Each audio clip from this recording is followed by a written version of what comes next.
You're right, Niki. Monza's as chaotic as ever, but it's a happy hunting ground for Mercedes today. Never seen anything like this. I'm really happy. And the gap, 36 seconds on Vettel, is really good. So the team has done an incredible performance.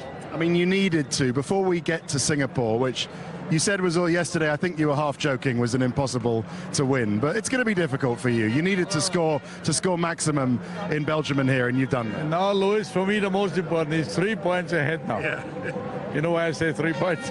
No, why? The Budapest, 3 points. Yeah. I'm joking. No, fantastic. Can't be better.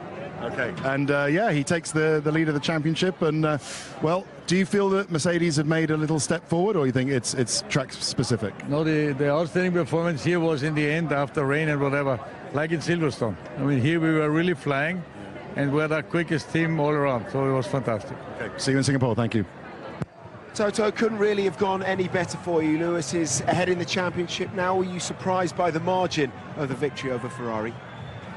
Yeah, it was really a faultless race for us. We had no problems whatsoever.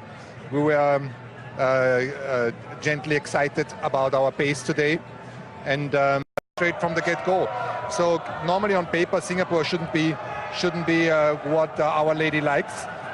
But we will do a good job the next 10 years and trying to have the best car possible.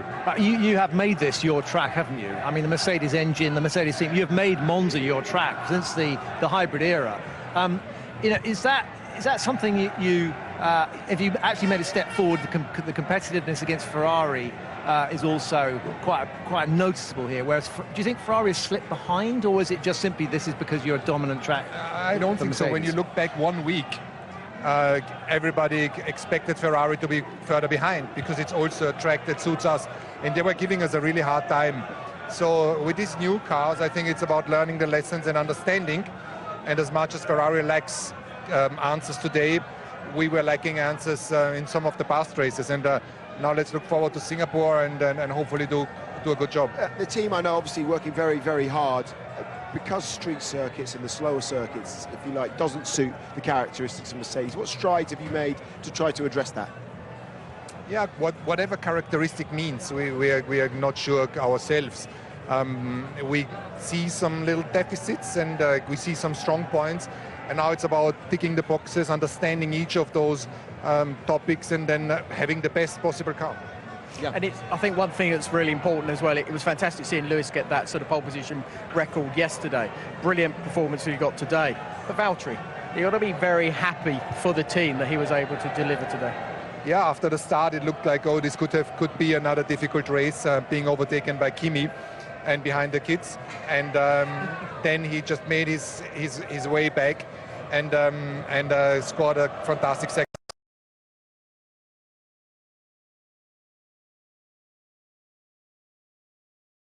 place. And I must say one thing, Esteban and Lance, with all the time. Yeah, well, I'd echo that. That was good. They stayed out of trouble, and obviously for Mercedes as well, it's a nice result. But I mean, for you got also take some hope out of seeing the Red Bulls threatening Ferrari as well. I mean, championship-wise, it was nothing better for you than to see them finishing ahead in say Singapore, for example. Yeah, we were watching with curiosity whether Daniel could catch Sebastian there, and they had stunning performance today in the race. But I think it's just that maybe Ferrari didn't find the sweet spot of the car or the tire today, and you can see how quickly you are losing towards your competitors. Toto, 9 drivers taking grid penalties coming into this race. We know a few were tactical changes with what's to come, but do you think that is going to be a massive factor in dictating the championship this year, and do you think that is wrong?